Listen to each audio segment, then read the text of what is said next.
Hello everyone, welcome back to Sri Bala Vantalu. ఈరోజు మనము ఒక హెల్తీ చపాతీ రెసిపీని ప్రిపేర్ చేసుకుందామండి. రొటీన్గా చేసుకునే చపాతీ కాకుండా ఈరోజు మునగాకుతో సాఫ్ట్ చపాతీ రెసిపీని ప్రిపేర్ చేసుకుందాం. నేను చెప్పే ప్రాసెస్లో మునగాకు చపాతీని ప్రిపేర్ చేశారంటే మరుసటి రోజు కూడా సాఫ్ట్గా చాలా బాగుంటుందండి. ఇలా ప్రిపేర్ చేసుకున్న చపాతీకి కర్రీస్ కూడా అవసరం లేదండి, పచ్చడి పెట్టుకొని తినేయచ్చు. మరైతే లేట్ చేయకుండా ప్రాసెస్లోకి వెళ్ళిపోదాం. హెల్దీ అండ్ టేస్టీ మునగాకు చపాతీ రెసిపీని ఎలా ప్రిపేర్ చేసుకోవాలి అనేది ప్రాసెస్లోకి వెళ్ళిపోదాం, చూసేద్దాం పదండి. ఒక మిక్సింగ్ బౌల్ పెట్టేసుకొని 2 కప్పుల గోధుమ పిండి వేసుకోవాలి. మునగాకులో పుల్లలు లేకుండా ఆకులను మాత్రమే సపరేట్గా చేస్తూ 2 కప్పుల గోధుమ పిండికి 1 కప్పు మునగాకు తీసుకొని ఒక 2 సార్లు నీట్గా కడిగేసుకోవాలి. ఇలా శుభ్రంగా కడిగేసుకున్న మునగాకుని చిన్న పీసెస్గా కట్ చేసుకొని గోధుమ పిండిలో వేసుకుందాం. మునగాకు ఫ్రెష్గా ఉండేలా చూసుకోవాలి. ఇందులో ఒక 1/2 టేబుల్ స్పూన్ కారం పొడి, 1/2 టేబుల్ స్పూన్ పసుపు, 1/2 టేబుల్ స్పూన్ ధనియాల పౌడర్ వేసేసుకోవాలి.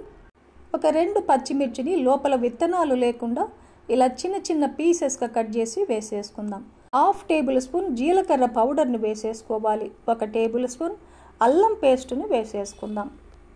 1/2 టేబుల్ స్పూన్ వాముని అరచేతులు వేసేసుకొని కొద్దిగా అలా క్రష్ చేసి వేసుకోవాలి. టేస్ట్కి సరిపడా సాల్ట్ను కూడా యాడ్ చేసుకుందాం. 1 టేబుల్ స్పూన్ నెయ్యిని కూడా వేసేసుకొని ఈ మొత్తాన్ని వాటర్ లేకుండా ఫస్ట్ బాగా కలిపేసుకుందాం. మునగాకు చపాతీ అంటే వగరు ఉంటుందని అనుకుంటారండి, అస్సలు ఉండదు. చాలా బాగుంటాయి. చూడండి, పిండినంతా ఇలా కలిపేసుకున్న తర్వాత కొద్దిగా వాటర్ను వేసేసుకుంటూ పిండిని ముద్దలాగా కలిపేసుకోవాలి. మరి లూజ్గా లేకుండా మరి గట్టిగా లేకుండా ఈ కన్సిస్టెన్సీలో పిండిని కలుపుకోవాలి. చూడండి, ఇప్పుడు మూత పెట్టేసి ఒక అరగంట పాటు రెస్ట్ ఇచ్చేద్దాం.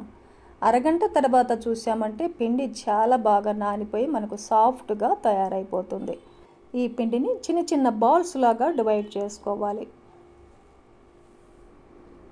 చూడండి, ఈ సైజులో బాల్స్ని రెడీ చేసి పెట్టుకుందాం. పొడి పిండిని చల్లుకుంటూ చపాతీల్ని రోల్ చేసుకోవాలి. మరి పల్చగా లేకుండా మరి మందంగా లేకుండా చపాతీని ఒత్తుకోవాలి. పిండిని ఇలా కలుపుకున్నామంటే చపాతీ రోల్ చేసేటప్పుడు అస్సలు అంటుకోకుండా చాలా బాగా వస్తాయండి. చపాతీని ఇలా రోల్ చేశాక ఏదైనా బాక్స్ మూత తీసుకొని కట్ చేసామంటే చపాతీలన్నీ కూడా ఒకే సైజులో రెడీ చేసుకోవచ్చు. ఈ ఎగస్ట్రా పిండినంతా తీసేసి మళ్ళీ నెక్స్ట్ చపాతీని రోల్ చేసుకోవచ్చు. చూడండి, మరీ మందంగా లేకుండా మరీ పల్చగా లేకుండా చపాతీని ఈ థిక్నెస్తో ప్రిపేర్ చేసుకోవాలి. ఇలా చపాతీలన్నీ రెడీ చేసుకొని పెనం బాగా హీట్ ఎక్కిన తర్వాత చపాతీని వేసేసుకొని మీడియం ఫ్లేమ్లో 2 వైపులా చపాతీని కాల్చుకోవాలి. చపాతీని మీడియం ఫ్లేమ్లో కాల్చడం వల్ల మునగాకు కూడా బాగా కుక్ అవుతుందన్నమాట.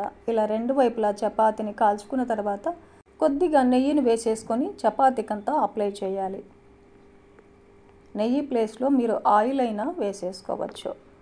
చపాతీకి 2వ వైపు కూడా కొద్దిగా నెయ్యి వేసేసుకొని అప్లై చేసుకుందాం. ఇలా నెయ్యి వేసి కాల్చుకోవడం వల్ల చపాతీలు చాలా రుచిగా ఉంటాయండి. చూడండి, చపాతీని 2 వైపులా ఇలా కాల్చుకొని ప్లేట్లో తీసేసుకోవడమే.